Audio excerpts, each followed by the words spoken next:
We're here. Hey, look at this. I guess we're live. Hey. Holy cow. It's the NPR version of Hoggin Morning. Kenny's not the one in the bathroom this week. It's your host, Medium Daddy Cool and Jenkins, with your other host, the nude quarterback, Kenneth J. Paltrow III. How you doing, buddy? Are you going to explain to anybody that might be watching what is happening in your world right now? Or are we just going to ignore this and you're just going to do a very sexual, weird beginning to this podcast? Well, I hope to turn people on. I know Marcy thinks so. But it's 2 a.m. where I'm at. I'm in Lisbon, Portugal on vacation. My first vacation in 3 years and 7 months because, Corona. And my partner, Kim Taylor, is in the other room sleeping. So I'm in the bathroom doing my best Kenny impression. Yeah, I'm just usually in there depressed, though. You're in there actually trying to be respectful. For once. But my goal tonight is to rile Eddie up so much that Kim comes bursting through and just smacks him in the head with a newspaper and gets back to bed. All we got to do is show him some highlights for that. Oh, God, don't do that. Please.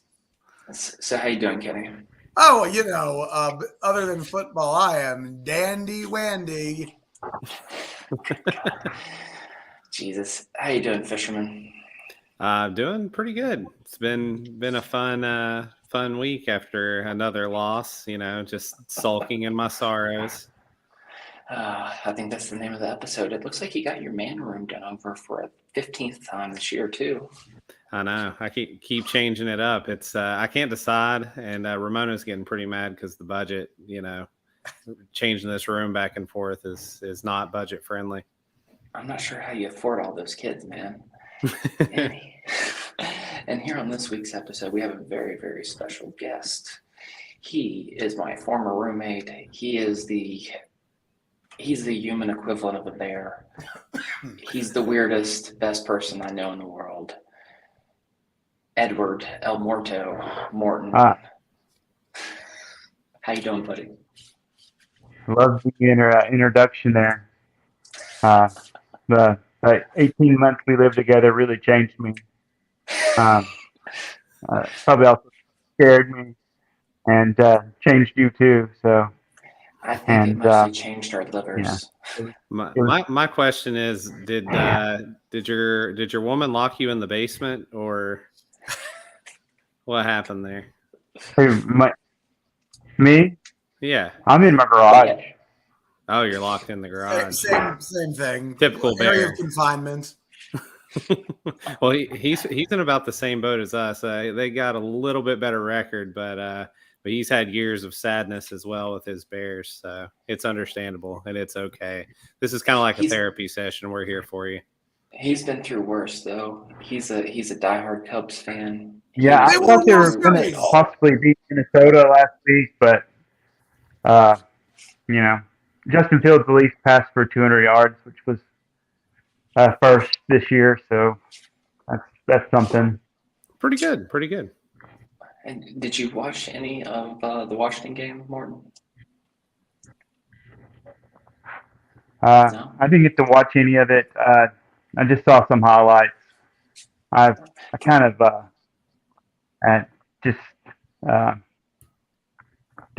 haven't watched too much of them this year just because I know they're not going to be very good. But probably watch Thursday night because I know it's the prime game. In Washington, we call highlights low lights. Okay. That's the humor we're going with this week? All right. Sure. Play the Benny Hill song. Actually, whisper it to us, Eddie. Oh, I forgot. We actually do this. It doesn't there.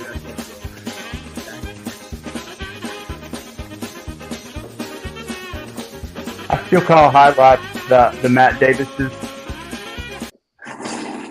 Jeez. So let's just get right to business. What happened? What happened this week? Kenny, you were there live and in person with your Swedish friend Martin. Yeah, so I have a friend that flew 5,000. I don't know how far Sweden is. I'm just going to say 5,000 miles, probably like 25,000. I don't know what distance is. Miles from his home to come and watch that game, which actually was an exciting game. Like we were saying, this is how sad Eddie. I told you, all Eddie's going to be Eddie's going to be just pantomiming today because he can't speak in that bathroom. We were saying how sad it is that Martin and I were just like at the end of the game was like, at least it was a good game. That's all we got now. But he flew that many miles over to watch us lose again. The tailgate was great. The atmosphere was mediocre to bad. We're back already there. It was probably half full. It was 50-50 Titans fans. They weren't being extra. And hang on. Who in the blue hell is an actual Titans fan? Not even people from Tennessee. Aaron. It's because they don't matter. The only team that matters in Tennessee is our Tennessee Volunteers, who are going to beat Alabama this week. Oh, correct. Shout out to my JMU Dukes, ranked. Who? That's like the proudest moment of Kenny's life. Team in the nation. Look us up. You can if you look at the AP top 25 poll. Anyway, Saturday's happy. Even Morton. Sunday's not. What's that, Quiet Eddie? Even Morton shaking his head at JMU. Come on. Let's get back to the real reason we're here. Group depression. So yeah, the crowd was like mediocre. The game was close. It was the best we've played since week 1, which is not saying a lot. And we still, even playing, because I think we actually, both teams didn't play well, and we were slightly better, but then we did the worst thing at the end, which was employ Carson Wentz. So Carson Wentz, I'll tell you this. I'll tell you a live reaction. A live reaction. When we lost the game the way we did, there was an audible groan in the crowd, but it wasn't like normal where people were just cursing and sad, and everyone's just depressed. There was more anger than sadness, which should never be the case. It was because it was more frustration. When you lose a game like that, usually the crowd's just it's head in your hands. You're don't want to talk to anybody. You're sad. It's silent. This was like people just going, all right, it happened again. To the cars we go, and everyone left, and we all just joked about it, and it was like, we can't feel pain anymore. Exactly. And that's been the whole season for me. Like people ask me how I feel about it. I'm just like, I'm numb. I just don't feel anything anymore about this team. And the thing is, I used to feel everything. Yeah. It's actually probably good you don't. It puts you in a bad place. Like, we can go ahead and talk about the end of the game and how disappointing that was. Like, you have a chance to win the game. The play call that's ran involves him squeezing a ball into a guy covered by 2 defenders. He did get us down the field, which is impressive. I mean, honestly, to give the guy a little bit of credit, he played with poise all game because he was dealing with low snaps, rushers in his face the entire time. To put us in a position to win was kind of impressive. But then, of course, the dagger to the heart was the pick at the end. And what kind of play call was that? Ginger Kirk Cousins. Yeah, Kurt. Yeah, he's worse, though. Kirk Cousins would have a beautiful game until the last possession. He has a shit game with decent-looking stats by the end. He has a shit game for most of the game, and then he's Kirk Cousins for 4 quarters. Well, I mean, at least De'Ami Brown came alive. Like, I was starting to wonder if he was ever going to make any impact as a 3rd-round pick. That was pretty nice. And now he's on the injured list. No, I didn't catch that. He's on he probably will play, but definitely is on the injury report. I have 2 rants to go on. I can't get too loud, Kenny, so go for it. Yes, I love Bathroom Eddie. I get to just scream and yell, and no one can stop me. Okay. Without context, that sounds horrible. I love Bathroom Eddie. I mean, I was Bathroom Kenny, and we all did love me a couple weeks ago. Okay, rant number 1. I don't even know where to start. I'm going to go with Kirk Cousins. I was called Kirk Cousins. I'm going to go with Carson Wentz because this is the more simple one. This one just goes what Max was just talking about. So he leads us downfield after having a pretty bad game. It was, for every good thing he does 14 bad things. But the last drive was impressive. I'll get to the time management in a second because that was not Carson Wentz's fault, despite him being the quarterback. That's another guy who I might hate more than Carson Wentz right now. Correct. So it's more about the goal line drive. Carson Wentz gets down to the 2-yard line. We have 19 seconds, somewhere around there, and we have 4 downs. And the first down, because I'm going to go like this down by down because it was very humorous. I actually was laughing by the time he threw the 3rd interception on that 3rd down. He threw 3. The first one was a throwaway, which was 15 yards short of where it should have been. And if the defender knew where his feet were, would have been picked on first down. A throwaway to 2 defenders in the back of the end zone is inexcusable when you have 4 downs. That was Carson Wentz 2. Carson Wentz number 1. Carson Wentz number 2, I heard live. I couldn't see it. I've gone back and watched it, and I'm 75-25 on this. He had a lane to run it. Now, granted, if you run the ball, I don't trust him to go up and spike the ball on 3rd if we don't get it in. But he could have ran in the 2nd down. Then he tries to force that one over the middle. And that was a terrible decision. Also, on each play, if he had another second of patience and another brain, there's guys getting open eventually. He's just forcing the ball where Scott Turner calls a awful, really quick play that does not work because all the Titans knew we were passing. And so this didn't work. So play number 2, force the ball in the middle. Play number 3, also force the ball on the side. Problem with that one is throw that ball away and you have a 4th down. Never force the ball before 4th. That was 4th down. I would have said, whatever. It was 4th. But wait here. This is a reoccurring situation.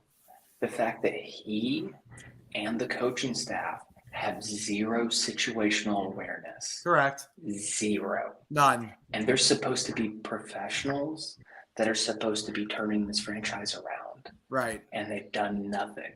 Ron has started with the same record every year.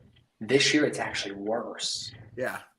Also, the whole he says have patience, and then this week I'll go into what he says this week in a bit. That's a whole other talking point. Let me go with why my Ron Rivera rant during the game. My during the game Ron Rivera rant. So right before halftime, the Tennessee Titans have the ball with a minute left. And they're in field goal range, and they run the ball or something. Clock's running. We call a timeout. Perfect. Good, Ron Rivera. Then they run it again, and he doesn't call a timeout. And they run the ball down to 20 seconds. They kick a field goal.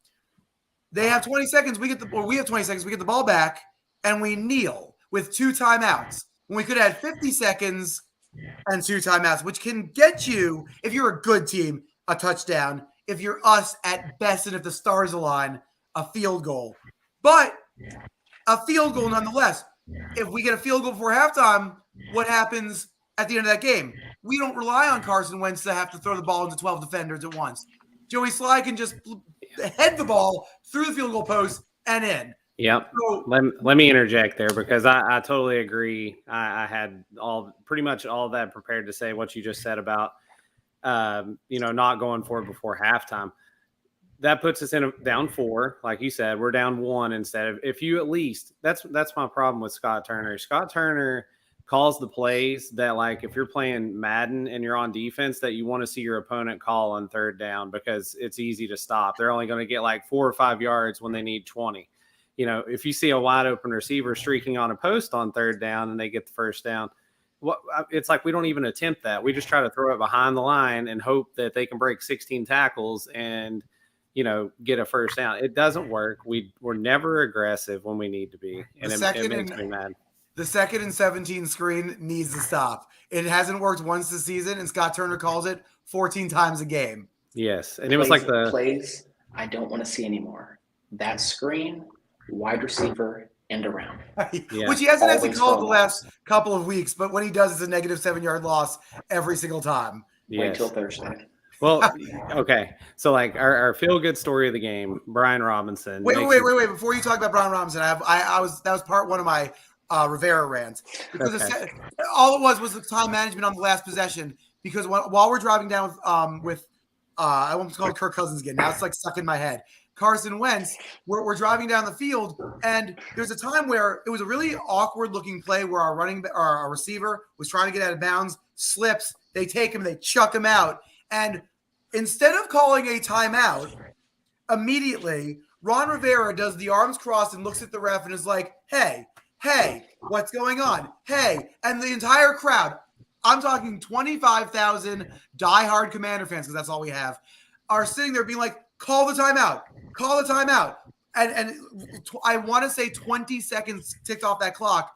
And then you're going, well, why don't we have enough time at the end of the game? Because Ron Rivera was cross-armed, staring at the ref while the clock was running on the 40-yard line in the middle of that last drive.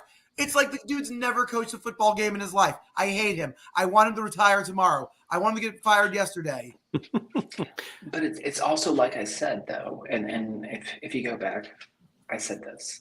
He's never been a super successful coach. He's always been a mediocre coach. Always. I mean, he had a couple good years in Carolina. I actually did think he won. Well, right. I mean, one really good year. I thought he had a one or two surrounding that, which was, he seemed to know what he was doing for a short time, but it could have been the stars align type thing. You know, things work. It's looking like it, because the more I watch him, the more I'm like, I am not employed by Roger Goodell, and I could coach a better game than this. And honestly, thank God he was such a big part of the team and renaming it this stupid name. and Sexy Eddie is so mad right now. Thank God. Well, I mean, we have a lot to be frustrated with. Like, this has been, like we said last week, you know, year one, you get your guys in place. Year two, you make some progress. Year three, it's like you better be, you know, knocking on playoffs door, and we're going backwards. Like, that's not a good sign. And honestly, the COVID year playoff game was one of the worst things that could have happened to this team. Yeah. I mean, in hindsight, yes, because we're going backwards. Because, you know, if we were 2-7 that year, and we just continued being 2-7, then didn't go on a run at the very end, we're doing like an RG3 year. You know, if it was just like RG3, we all appreciated that one. If we didn't end up going on that streak and we just ended up like 4-12, which I think was still a 16-game season, we're looking at Ron Rivera's like 3 failures instead of like a success story, failure. And the success story is why he's still here, because we're all like, I wouldn't know. Well, we know it's deeper than that. It's deeper in the front office, where it's like they hired this guy to give Ron Rivera 40 to 60 years and we'll be fine. And all the fans are like, this team's killing me slowly. So I don't have 40 to 60 years for Ron Rivera to turn this around. Actually, so Max, I want to talk about Brian Robinson. Are we going to talk about the quote first? Because the quote also with Ron, if we're going down that road, the only reason that I brought up the Robinson was just another frustration with the play calling. It was like, yes, okay, he gets in, he runs the little end around route, you know, or whatever they call it, the sweep. He got a sweep, 9-yard carry. It's cool, you know, penalty. All right, so it's 1st and 20, and then what do? They put him in the backfield in shotgun and make him dance around for 2 seconds before they hand him the ball. And then he's getting swarmed by the entire Titans defense. And it's like, okay, so now his first carry in the NFL was like -1 yards instead of the cool 9-yard rush. I also thought it was weird. Like, okay, I give credit where credit's due. And I said before the game that he needed to be the last guy introduced for that game. And that's exactly what they did, which was like one of the few right things this organization's done in the last 48 years. Like they announced him last. He actually got a standing ovation. It felt great. It was like, my God, this team's doing something fun and nice. The guy that got shot is getting a standing O because we did things the right way. And then, like you said, after that, it was like, hey, Brian Robinson, welcome back. You want 3 carries? Good luck. And it was like, I know he was on a pitch count, you know, more or less. But like, I think he touched the ball maybe 5 times, possibly 4. And it was like, there had to have been more Brian Robinson carries in that playbook. And if there weren't, then maybe Antonio Gibson should have started one more week. Because if it was like, well, the guy's been shot, he can't run the ball more than 5 times, then what are we doing? Why is he being rushed back? I was expecting him to be. Oh my Lord! Everyone just hold on. Oh my gosh! I'll introduce you in a second. We were talking about Brian Robinson, the lack of use of that entire game. So yeah, he rushed the ball like 5 times. I just thought, like, if you're gonna bring him back, don't bring him back for a novelty thing like we love to do. Like Dan Snyder's in the news again. Put Brian Robinson in the game. Ron Rivera said terrible things. Put Brian Robinson in the game. I don't know what we were doing with rushing the ball 7 times, where we have Carson Wentz, who doesn't look like he has fingertips. But I thought that was terrible. Everyone, welcome the most Swedish man. What do you have there? What do you think, Kenny? That's chicken wings. Fried chicken. That's fried chicken. Yeah. He's loving. He's getting the full American experience. Yeah, I sure do. Martin was sending me pictures on the rooftop today of him with alcoholic beverages overlooking the Capitol and the Washington Monument. I might have a few. Powering drinks. Might have. Yeah. By the way, Eddie right now is in Portugal, so it's 2 a.m. his time, and in Martin's head, it's also like 2 a.m. because yeah. Wait. There we go. Yeah, there we go. This is about to go off the rails. Yeah, well, welcome to the show. We know you like to listen to our podcast and comment on our videos. We're glad to have you. Thank you. Sure do. And I'm also beyond listening to your show. I'm interested in the sport and especially the Commanders. And I have an opinion, and I would like to share it with you guys tonight. Please do. Martin, you sound like Claudio Castagnoli or Cesaro. He doesn't watch wrestling. You can't do that. Awesome. Sorry, there's no reference. He's Swedish. He's the Swiss Superman. No, I want to hear Martin. We were both live at the game. I told my opinions. What did you think of the whole thing? Because you only get to see this once every. Well, this was your first time at FedEx in 4 years. So, what did you think of the whole process from start to finish? I had an opportunity to listen to the start of the podcast on my phone on the way here to the hotel, and the funny thing is I have quite a different opinion than you, because I see like one game every 4 or 5 years. So my opinion is I love the experience. The game, of course, as you all said, was shitty. It shouldn't end like that. It can't end like that.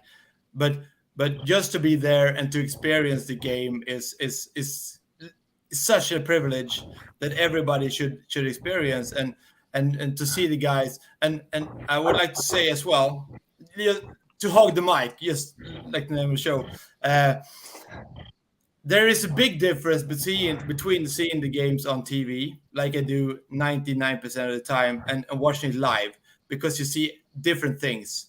And that's my biggest takeaway from seeing it live and seeing it on TV, that when I see it live, there are different things like the O-line or false starts and things that I can't really pick up on TV that I see live that I can't see on TV. And the other way around, things that I see on TV, like replays when Carson Wentz should be looking at different receivers and he's not. I can pick that up on TV. I cannot pick that up live, but I should be.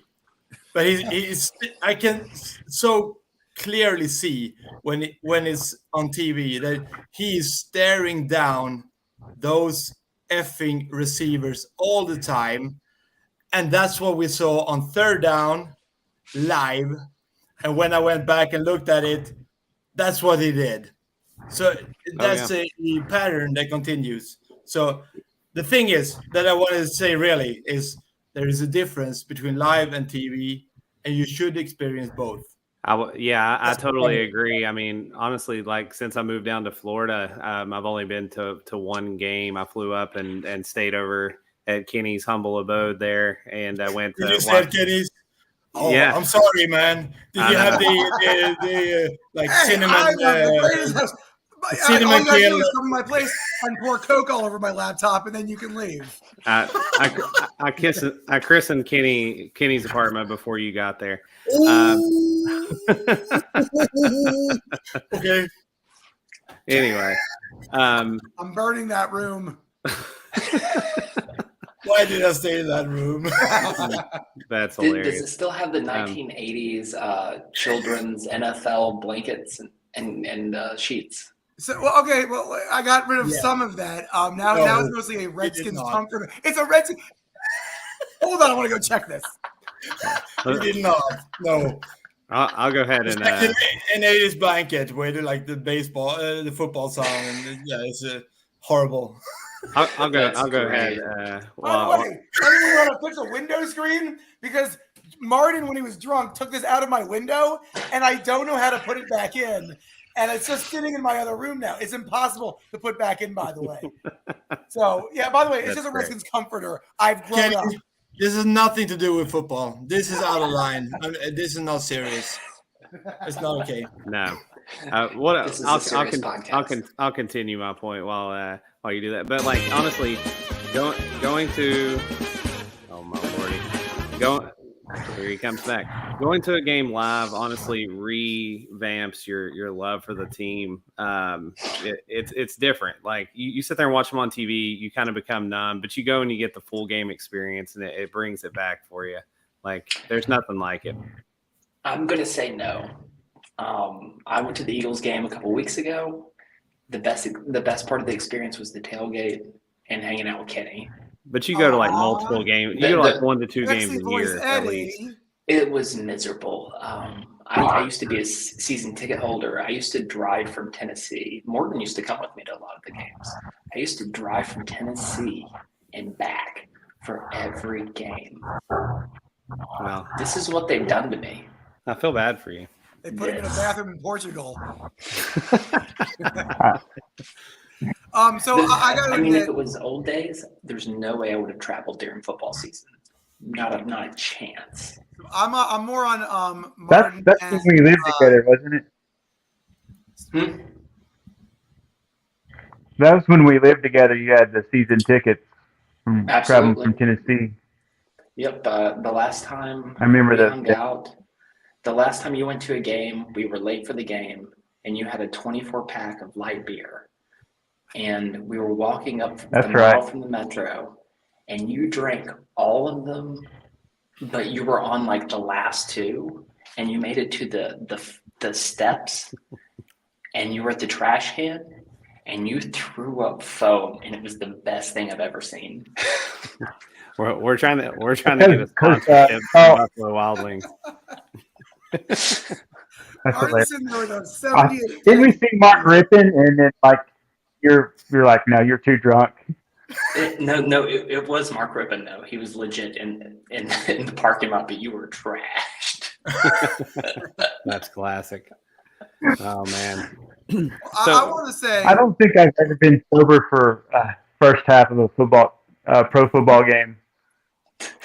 Nothing wrong with that. Great. Here comes some really insightful opinions then. I wanted to say that I agree with Max and Martin on this because I've been doing season tickets for 17 years now, and I don't get sick of it. Yes, it's depressing. It's frustrating to watch them. I love live football. I could watch live football even if it's my favorite team getting smashed every single week after week. And then when I talk to people like Max and especially Martin who don't get to go off it makes me feel better about being able to do this conveniently for every other week, especially people like Eddie, and people like Jackie from the tailgate who still used to drive or still drive 9 hours. And I'm like, I got a 40-minute drive. I get to do this every week. It'd be much better if my team actually played football, but I love football. I love football so much that I could just watch my shitty team do shitty things in front of my good friends. So hail to the Commanders. I might just buy parking passes next year and just eat food. That'd be cheaper, and you get fed, and well, hang Eddie, out with good people. You know that Pez actually considered that, and the team told them you can't do that, and that was a Pez. But this was like 7-8 years ago before they were this bad, and that was Bruce Allen. No, we're not selling you just a part because you wanted to buy. You could buy it from eBay and do whatever. He was trying to buy it from the team, and they were like, absolutely not. You buy a parking pass, you buy tickets. Wow. That's because they know that a lot of people would do what Eddie just suggested. I think they would do it now, though, because they're having a hard enough problem selling. Any money will take. They don't care if it's parking money. Dude, they send me a slew of emails each week like, get a free T-shirt and a ticket for $25. And I'm like, eat my ass and go fuck yourself. Funny, Dan Snyder tells us as fans to do the same thing. Maybe if they gave you like exclusive emails. Yeah. Morton, they send me emails, they text me, and they call me. And it's like, it's a barrage. It's pathetic. It's like that girl you broke up with and you didn't talk to her for like a week. And then she just starts like texting you over and over in the middle of the night. Then she calls you, and it never stops. Kenny has no reference on that. Why we gotta make fun of me? I'm sorry, Kenny has. That's real funny. But, this is the last time we invite you on the show. He's like, I'm in bed when you all do this show anyway. I can confirm that that's true. Hey. Well, to get back on the train and to wrap up the Titans game, is there anything much left to say about it? The only other thing I really wanted to comment on that game was how many passes does a 6'5" quarterback get batted down? Like it is absolutely insane. It's like third down. We need like 3 yards, and he tries to throw it to a receiver 7 yards down the field, and it gets batted down like every time. How does that happen? You just mentioned he's 6'5", and I have completely forgot that because of that fact. Because he plays like Kyler Murray trying to look over an offensive line. No, I'm sorry. I shouldn't. That's mean to Kyler Murray. He plays like the size of a Kyler Murray with the brain of a Carson Wentz. Like a special Olympics Kyler Murray. If we are at the end of the previous game, have we covered Ron Rivera? And I did go on a rant. Okay. So I missed the first part, so I'm not sure. Sorry. There's a part 2. Yeah. Here's the part 2. We need to get to gradings. So this week, let's grade the coaching staff, the offense, the defense, special teams, and Carson Wentz. I'm going to go ahead and give you mine. Carson Wentz, big fat F. Offense, big fat F. Defense, C-. C-. Special teams, they were fine. A. Ron Rivera, go fuck yourself. 0. A 0. He doesn't get a grade. How about you, Max? Carson Wentz, he had about as many good plays as Martin's chicken wings here in that game. Wait, stop, pause. You see how many wings these are? Yeah. We would have won by 200 points if that's. Yeah. This is what America has to offer. Wild wings. I thought you had like an 8-pack of wings there. You No, threw like there's endless wings. Okay. Like 200. Why are there so many wings? I don't even eat dinner, but like every time. I don't know. You and 50 pieces of chicken. It's probably like $500 too. So yeah, Carson Wentz. He had some nice plays, and like I said, he played with poise. Like we need to like get our center to practice some snaps with Wentz or something. He hit him in the feet like 5 times during the game. But what are your grades, Fisherman? I would say a C- for Wentz. I would say a B- for the defense. I would say a D overall for the offense and special teams. And A. Ron Rivera. I'll just cross my arms. That's all I got to say about that. Do the old Ron. Everybody do the Ron. Everybody do the Ron. Okay, I'm sorry. With that being said, and to our 5 live viewers. 5 live viewers? It's an all-time high. I hasten to do this But nude quarterback, please give me your abbreviated ratings. Okay, chapter 1. Prologue. No. I'm going to actually give you ratings. So, offense. I'm actually going to give them a C+, and only because of Diami Brown. Diami Brown gets like an A+. He made that one-handed grab in the end zone. He made the 75-yard strike. I'm giving them a C+. And I'm giving them a C+ because Carson Wentz gets a Eddie special. Go fuck yourself. I hate you, Carson Wentz. You've come into my life and you ruined my life, and you're the reason I'm single. Is that what you tell Marcy? I say I say blame the quarterback. She goes, Kenny, why are you single? I said, it's the quarterback. And she goes, but everyone else has a quarterback. And I say, nah, my quarterback's different, or whatever the fuck Ron Rivera said. I was going to incorporate that rant into this rant. Our quarterback's a big, red, ginger, lumbering fuck. And I hate him. Yes. So anyway, C+, a go fuck yourself. Martin and I talked about this game. I'm giving a special teams an A because they didn't do anything stupid. Martin's going to go on a rant about special teams when he puts down the chicken wings. And then Ron Rivera gets also. Oh no, I didn't do the defense. Ron Rivera gets a go fuck yourself as well. You can go fuck yourself. Defense, watch this. A-. I thought once again the defense played as well as they can under the circumstances. The circumstances being you have Carson Wentz and Ron Rivera playing against you as a defense because they're ruining everything. And Scott Turner. Yeah, it's got to be frustrating. Like the defense, honestly, Montez Sweat played one of the best games of his entire career. That's one guy we got to mention. They bottled up Derrick Henry, which we said we needed to do to win. And how many yards did he have? He still had 100, but I agree with Max. It's Derrick Henry didn't break off that 50-yard touchdown run to ruin the game. How many touchdowns did he have? Two. Thanks. Yeah, Thanks. He had a good game, but because our offense was pooping on the field as the game went on. I mean, Derrick Henry gets every goal line touch. Candy and nuts, we'd all have a good Christmas. If everyone had wax and candles, we'd all have a Carson Wentz Hanukkah.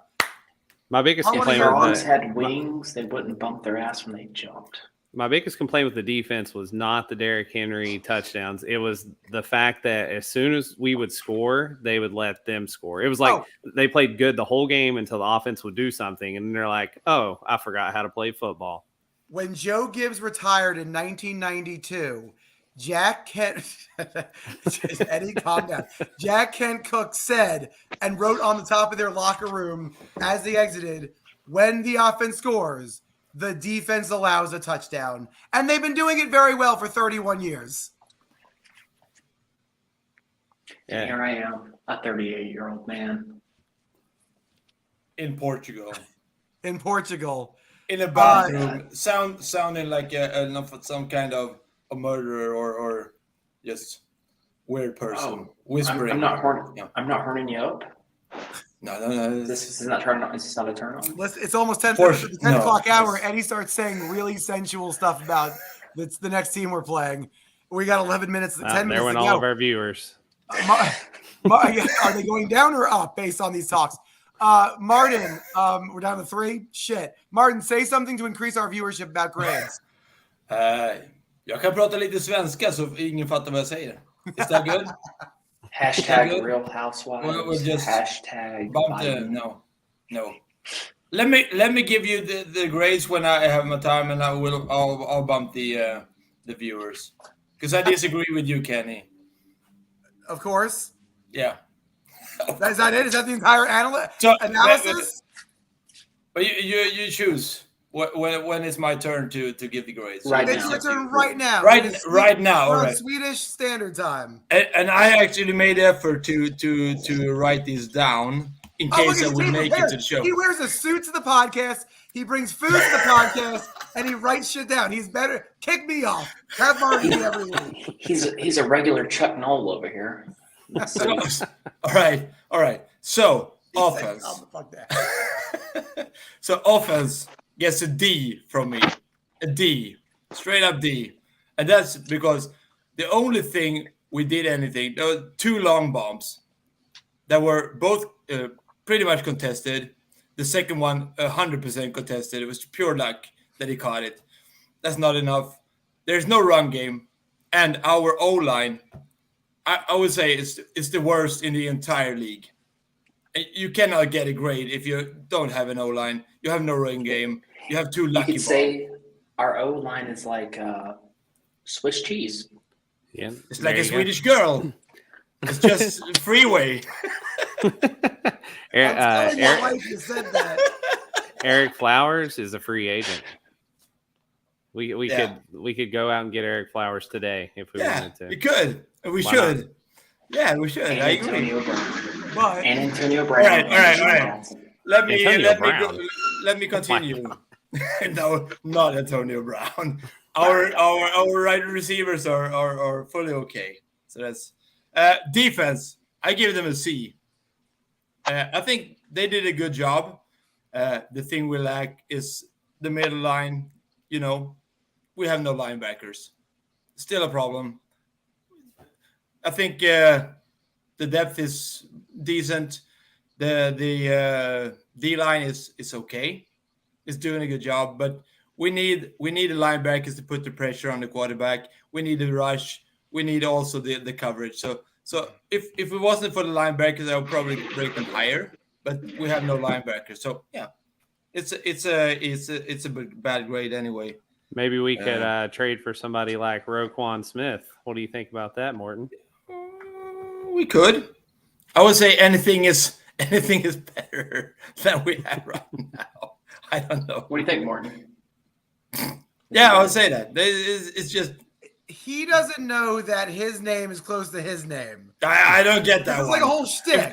If that is an American joke, I'm out of this. He's like, last name's Morton, your name's Martin. He's like, these stupid Americans don't even know how to say my name. El Morton. No, sorry. Is Martin your last name? No. That's my first name. But it's his first name. Okay. His first name is the Swede. His middle name is Martin, and then that's just something else. That's it at the end.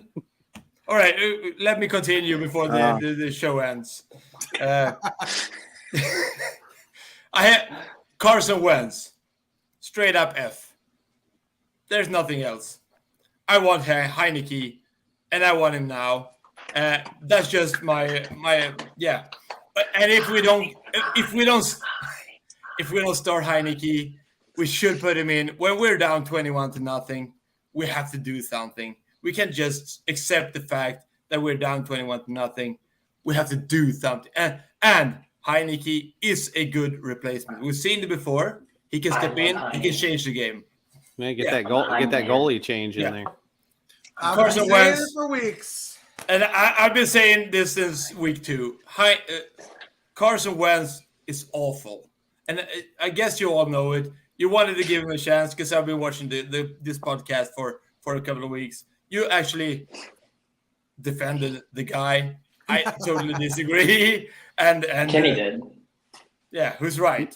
I think honestly, I think I've had the most patience with Wentz. Like I really wanted to believe that he could get back to Eagles first year level or even play to the level as he did for the Colts. But the Colts actually have a good offensive line.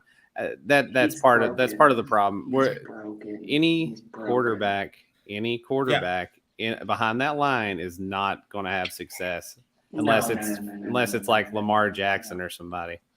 They can just run every play. F that guy. Wentz is broken. Heine F that guy and give him better and throw more interceptions, but he'll play exponentially better. All right, let me continue. I don't want to hog the mic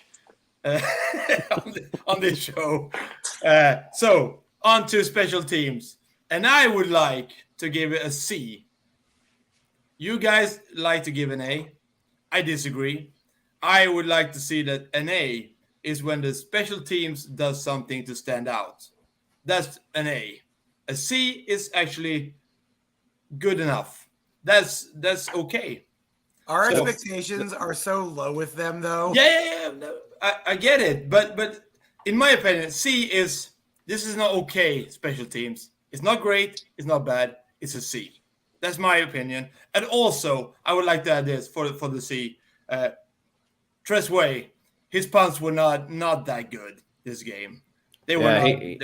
He had one that dropped around the 50. That was the bad one you're talking about. Yeah, they were not perfect.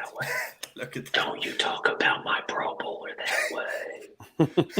I never want Eddie to do a podcast from this bathroom ever again. Also, I'm having nightmares after this.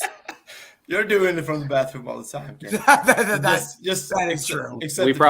We probably just got pulled off YouTube for copyright infringement. All right. Let me. I'm the one that pulled them. That's my thing. Let me continue, guys. Also, I think that our punt returns and punt kicks, kick returns and punt returns are not good enough. It's not good enough. You can't do 5 yards. I do agree. And you can't get an A. Dax Milne just dances around. He catches the ball, but he just dances around. That's not good enough. I feel that's a C. A C. C. I feel an A. Every year, I agree with Martin and Max on the punt return, kick returns. I feel like every year what I hear from training camps, I pay a lot of attention, is like, we don't have a game plan for that. And then it's like, oh shit, preseason starts in a week. You. And then it's like, well, no wonder the guy's running 2-yard punt returns because he's never punted a punt return in his life. And that's every single season for us since the beginning of time. Put Antonio Gibson back there. I don't know about training. Please no. It could be. It could work, actually. Yeah. I'm not opposed. We have running back depth. If he gets hurt, we'll be fine. He'll be a third down running back before we know it. So, I'm not opposed to that. Yeah. Guys. I don't know about training camp, but I hear a lot of things. Mostly on this podcast. And one thing that lifts me up each week when I'm feeling blue, when it's a particularly rough sadcast. And I think it's that time. For that thing that lifts me up. And once again, it's battle time with the Marcus B. Hazelnut. Kenny's supposed to be like, hold on, it's not my time yet. It's time. No, actually, I want to hold on. It's not my time yet. I want to say I didn't even know that's what that like demon voice was saying until Eddie mouthed the words, because all I hear is a demon introduce me, and then I go to sleep crying because I had no idea that's what was actually going on. Where's my weird jive music? There it is. Martin's just gonna chomp chicken wings. I was gonna say Martin was just like, thank God I can eat like 8 chicken wings now. Mute. He was like, shut up and let me give my grades so I can eat my damn wings. He had 10 minutes to talk and said it was a bunch of grades and then said chicken wings for about 15 lines after. All right. Ahem. This poem is taken from the mouth of Ron Rivera himself. Yes. Ahem. I can't do it to the music. The music throws me off every single time. No, keep the rhythm. Come on. I'm not about to freestyle here. Okay, I'm going. Ahem. Screw you. Okay, excuse me. Silence in the audience. Screw you. I hope you take the sack. You ain't my awesome new quarterback. You suck. Your play is whack. You jive-ass turkey, dumb quarterback. What a jerk. You're such a hack. I wish you weren't born a quarterback. All these skills is what you lack. You idiot has-been, bad quarterback. I wish you could finally see. The problem is you. It definitely ain't me. I'm Ron Rivera. Honestly, fair. Good job, Kenny. Thank you. Usually I just get shit on after those poems by my fellow podcast mates. It's nice to hear a compliment once in a while. I said it was good. Yeah, but you're in a bathroom in Portugal. What do you know? I know how to be happy, and I know how to do cross promotion for the greatest wrestling podcast in the world. I think for this. I think we need to do it, and we're going to do it right now. Yes! This is the best podcast I've ever heard. Burgundy Hard Cage. Want some wrestling excitement? Let's snap into an episode of the Blue Bar Cage. Yeah, retro pay-per-view breakdowns, body slamming action, and all sorts of other shenanigans. So get on your Google machine and head on over to bluebarcage.com. Yeah, find us in iTunes or on your favorite podcasting app. Dig it! Is Macho Man also in the bathroom with you? Max Bacon's 6 sizzling keys to victory. I know that guy, Denny. Oh, man. Max, we need these 6 sizzling keys to stop the sadcast. Dear God, help us. I do appreciate your segues that you do. It takes a lot of talent to do those, but you could have definitely went like snap into a chicken wing, ooh yeah, and then hit that would have been a little better. Is Martin saying that? Yes, we needed Martin to do it this week. Is he Martin, frozen? I need you to do your best Macho Man impression. I think Martin's frozen. I hope he's not, because that's the best pose. I mean, I hope he is. Like that. Can you crop that? And that's now at Max's 6 sizzling keys of bacon like poster. Screenshot. It's either that or he's hitchhiking back to Sweden. Yeah. He's like, I've seen enough of America. He's seen enough of America, right? What if he's like on his way back? He's like, this is the worst podcast I've ever seen. Oh, damn it! That was too good. I'm so sad that was Martin. You should have saw yourself for 38 seconds there. You're frozen in time with the 6 up. I took a screenshot. Can you do that for the next 25 minutes, please? So we do have a Bears fan here on the podcast. Boo! Boo. And we need you, El Marto, to react to these 6 sizzling keys. Max will lead you through it. Max, sizzle, my brother. All right, I'm gonna try to keep these as condensed as possible. Okay. So milk. So I was trying to get a little creative. I know the Bears like to say bear down, so I would like Commanders to not bear down at halftime. To command up. No? Is that as bad as everything else we've done with this team? Yes. Hey, we have played very poorly in most first halves. The first half this week wasn't so bad, but let's try to play the second half of the lead. That'd be pretty cool for once. Are we giving Morton the last 3? Are we giving Morton the last 3 keys? Yeah, we can give Morton. Like we did Aaron? Yeah. We should do that. All right. Number 2, I would like to see Carson Wentz catch a snap at his chest and not have to run for his life for the majority of the game. Like if it's Wentz, of course. Or just put Heine in. We have to start. Sorry, go ahead, Eddie. Does it matter if Wentz catches it at his chest, at his ankles, at his nose when he's that pathetic? We need to start doing so. Max gives us a slice of bacon, and then also gives us how realistic, like on a scale of 0 to 100%, it is that it actually happens next game. Where it's like Carson Wentz has to play well, 0%. Ron Rivera has to coach well, 0%. Brian Robinson runs the ball 10 times, 60%. That's fair. Or the over/under, whatever that is. 38. That doesn't mean anything to Eddie. You could have said 492. You would be like, cool.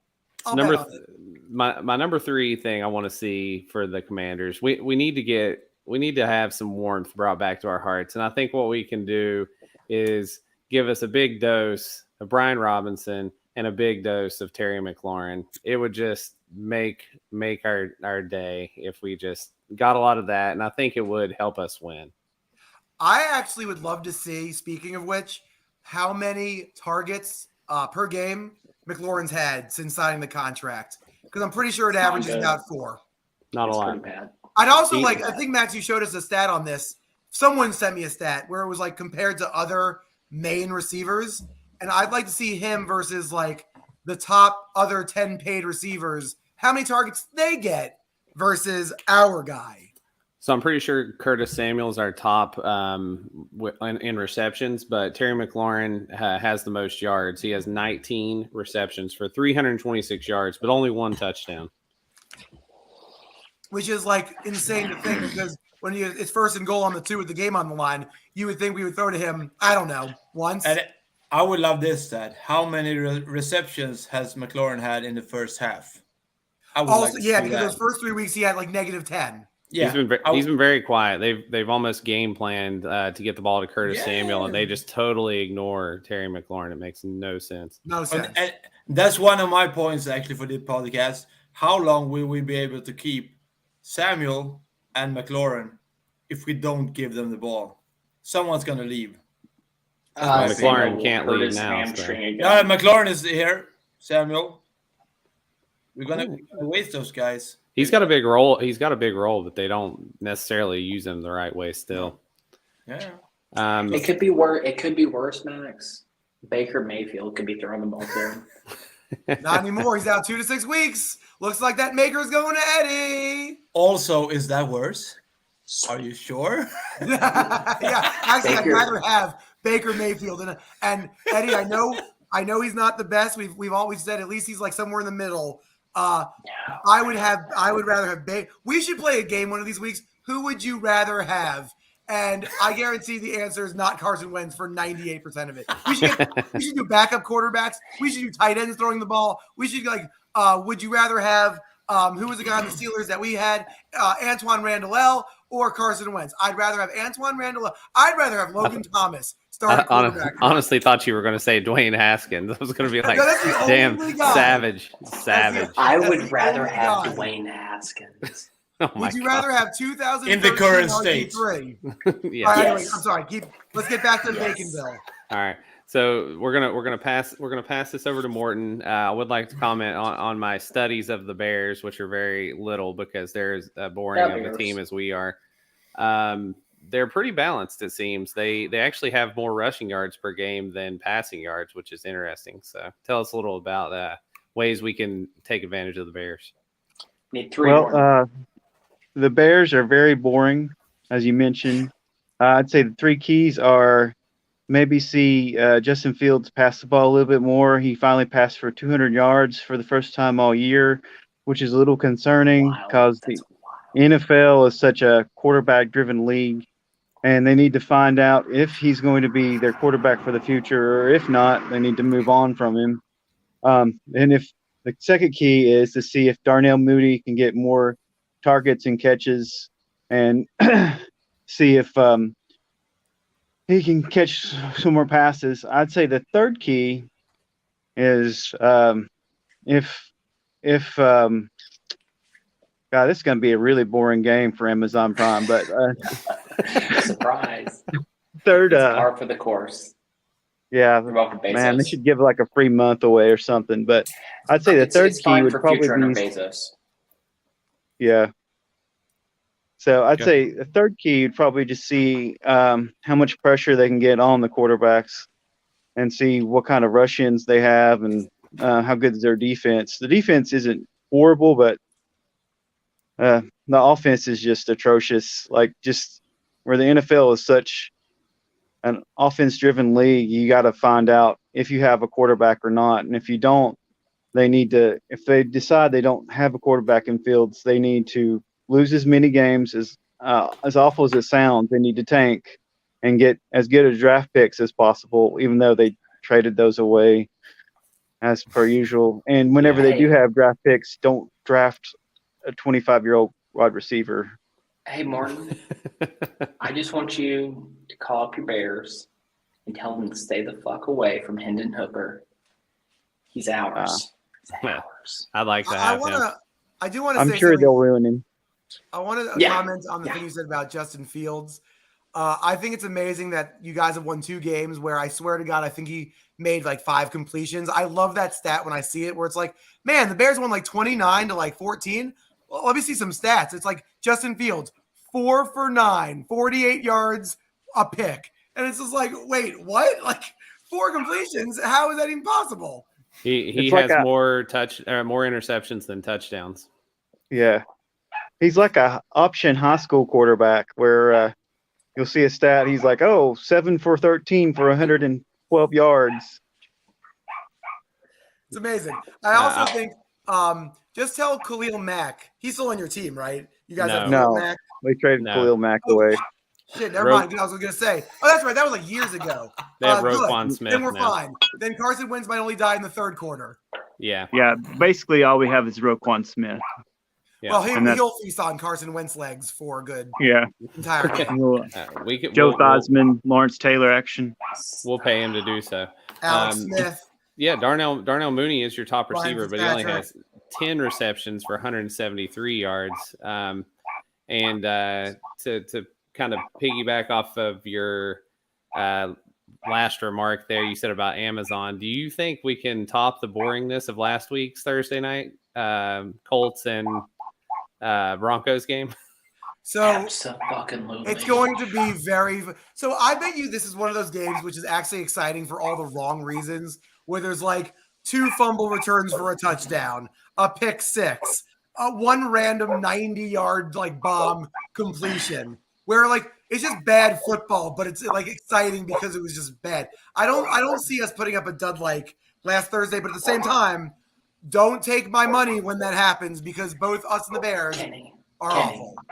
Kenny, you're talking about the Washington, whatever the fuck you want to call them, team in primetime football. You don't think? Do you remember the Monday Night Massacre? You don't think? Okay, that was one half of that was exciting. So not us, but the other team.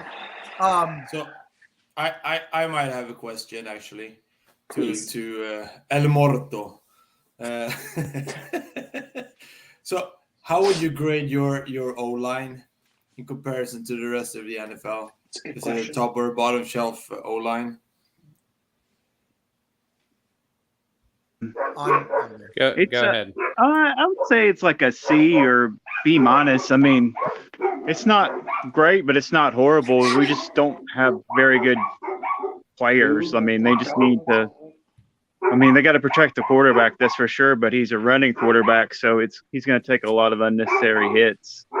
Yeah, and I in my opinion, we'll have a lot of attention on that because we have a supposedly good D-line that should be able to pressure the quarterback. And if you have a C-graded, supposedly O-line, there could be a lot of pressure, which makes the quarterback move out of the pocket. But yeah, we'll have to see how it plays out. But yeah, we should have. Question: where's Chase Young? I was getting ready to ask if we've heard any updates. I told you what was going to happen with that. They said 4 weeks. I said that means at least 8. Because our training staff's that awful? Well, because he's coming back from an ACL injury. If they ruled him out remember, 4 weeks of the season in like February. They were like, he's out for 4 weeks. It was like, there's 8 months till the season starts. That means he's definitely not going to be ready by week 5. So for 1-7, do we even bring him back? I say no. Yes, you have to figure out what you have. You have to figure out what you have, and he hasn't proven shit. He had a good year. He had a bad year. He had a good few games against a very, very shitty string of opponents. He's done nothing. He's done absolutely zero in the NFL, and I mean that. That is. I agree. No, I agree, and I agree with you, and I agree with Kenny as well that he's done 0, but we don't bring him back. If it's 1-7. We let him. Don't do a Griffin the third mess up again. Just let him. The 4th. Let him get back into shape, and then we play him next year. That's my opinion. It doesn't matter. I also want to comment that while Morden was speaking, El Morto, not Martin, you could actually hear live bears in the background getting ready for the game. Like live. Yeah, that's my dog. Bears. Sorry. Yeah, feels like home. That's good. That's hilarious. So go ahead and give it. So I was the only brave or dumb, I don't know which one, to pick the Titan or pick the Commanders last year. I don't know if I'll pick them again this year or not. So now we have a tie at the top. I believe we're all You're right. 3 and 2. I don't. We all have winning records, unlike our football team. Believe so. What's our guess at? Our guess 2-0? Pez, yeah. The first Pez, week, didn't you say Pez picked the Cowboys? I'm pretty sure he did. I don't have my weird notes with me. I'm pretty sure our guest hosts are 2-0. Don't you have your notes? What the hell? Why wouldn't you pack your notes to Portugal? That should have been the first thing in your suitcase. Yeah, that should have been the only thing. Agreed.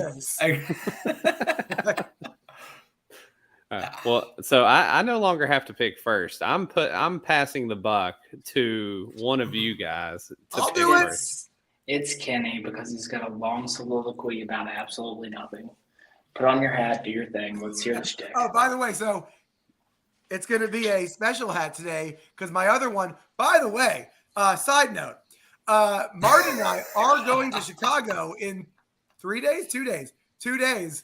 Martin and I will be there live to see this atrocious game take place before our eyes. So we'll have more insight next week. Martin will be back in Sweden. Just you. I will be sleeping next time. He'll listen to it in the morning. Anyway, last week, the Washington Commanders took on the Tennessee Titans. And they put up a semi-valiant effort. I'm not sure what to call that. But they didn't get murdered for once. And they barely lost the game on a Carson Wentz blunder.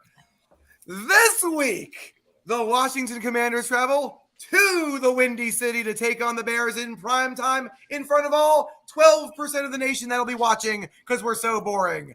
The Washington Commanders are playing another boring, bad team. And therefore, I'm predicting that the Washington Commanders lose 29-26 in overtime. Oh, my Lord.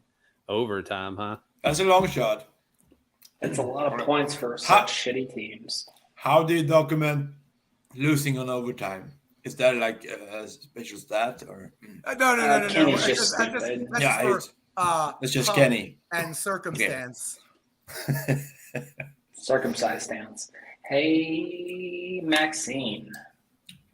Hit us with your fill here. You were brave last week. Whoa, hold on. Max just complained he went first. You're gonna put him second? You go second. Second, Portugal. Sure. Portugal, the man. Bears. Fuck that. 17-13 Bears. They're awful. What I'm doing right now is for the season. He's going to burn something live on air. It better not be thin. That's the sound of the toilet flushing. Now King's up. That's the Portuguese. Yeah, that's the Portuguese. I heard it. That's a Portuguese. It goes backwards though in Portugal, so that means we're gonna win. Yeah, it's going to circle. It circles the other way in Portugal. That means a win. He just reversed our luck, which is exactly why. No, we're gonna win. Oh no! The Bears have nothing that can scare me. We actually have a few weapons. Hold on, time out. There right now is a podcast in Chicago called Claw on the Mic, where some guy named Bax Macon just said the Commanders have nobody on their team that scares me. So to each their own. Continue. Eddie's dead over there. The Washington Commanders are going to win this game 17-9. Oh, a blowout. Whoa. Stop the presses. We got 2 guest picks this week. Good Lord. Let's give it to Martin, and then we'll go to El Morto. All right. I like the guy, how you guys think. It might be because our defense has improved. It might be a low-scoring game. But my prediction is the Bears 24, Commanders 17. Ooh. That's a loss. That's not a low-scoring game. No, I don't agree with you guys. I think the defense is good, but I think we're going to lose by that amount anyway. All right. I agree with you guys, but Morton, since you're in your cave or bear den or whatever you're in right now, go ahead and give us a prediction. My prediction that it'll be an unbelievably low-scoring game, 6-5, and they will. Just kidding. It can't be that low. I'm just, I don't know, 18-15. It's all going to be field goals, and then they're going to cancel the Amazon deal. Commanders. Live on air. Live on air. You're picking Washington? Yeah. God, nice. He's drunk. Just to let you know, I have a live user, not that we all can see on social media, my friend Cole, who just said 2013 Bears for the record. No, that's not going to count as a guest. I'll try to get him on one of these weeks. But you know what, Cole? If you comment on the actual post this is happening on, we can see it, and we'll put it on the screen. Pish posh. He doesn't know technology like you, apparently. So that definitely secured an L in the guest host column, one way or the other. Yeah, it did. Perfect record ruined. We should have a guest of each team on every week, so we have better records by the end. But it's funny because the Commanders fan picked the Bears and the Bears fan picked the Commanders. That's how much we hate our teams. Yep. Guys, we have gone over our time, and it's been a good already. Oh my God. We have guests from around the world this week. It's pretty wild. So, Kenneth J. Paltrow, Marcus, the Hazelnut, what's your final, just one sentence for us before we sign off? Well, we stopped kicking people off the island. Right now, we're doing it. Oh, well, I'm just saying, like, we didn't do the last 2 weeks. There's a dinghy. There's a dinghy that's like just sitting out like miles from the island, and it's Carson Wentz and it's Ron Rivera, and they're just smooching. And that's who's like been cast off my island. They're just making out, having their own good time. Everyone else on the island still. Those who've been outcast every single week. Hey, at least they got those pride flags a few weeks ago. Max, how do you feel? What's your last thought before we end this? Since I've already exiled Scott Turner and pretty sure Ron Rivera off the island, I'm going to. Yeah, I'm going to take Carson Wentz and the center off on the island so they can practice their snaps together. Is he a center? Center. And the Swede himself, Martin. What are your final thoughts, buddy? All right. Carson Wentz is off. No discussion. No discussion. Number 2, and the final thought is, I would like to send my thanks to the Extreme Skins Tailgate for an exceptional receptions. And I feel so welcome when I come there and always loved. Even though it's been 4 years since I came there the last time, I'm getting hugs, I'm getting welcomes, and I feel so welcome. So thank you. That's my greatest tailgate in the world. And now and now that you've been on the Best Washington podcast, you'll be recognized around the world. Hey, is that the guy from Hoggin the Mic? Oh, Jesus. I get that everywhere I go. Associated with, and look, he froze at a perfect time. He's humble there, and he's appreciative. And he's hailing. Morton, what's your final thoughts, homie? What was that? What's your final thoughts on this?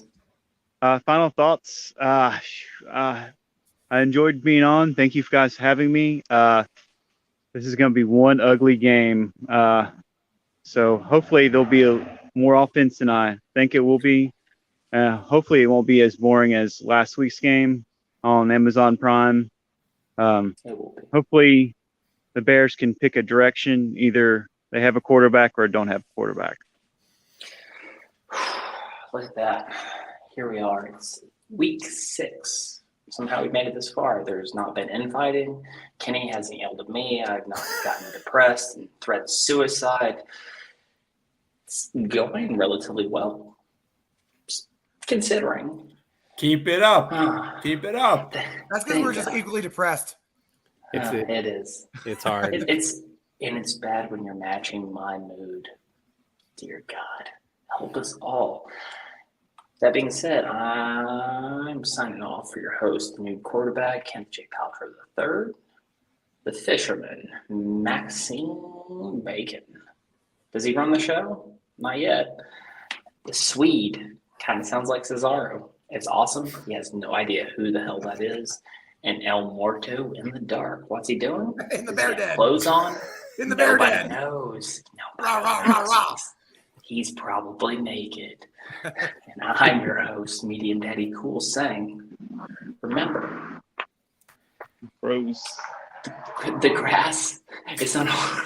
Jesus Christ, him unfreezing comedy. It's God. It's the best sign off we've had. The grass on the other side of the fence is usually just more grass. See ya. Let's go to Chicago. Woo!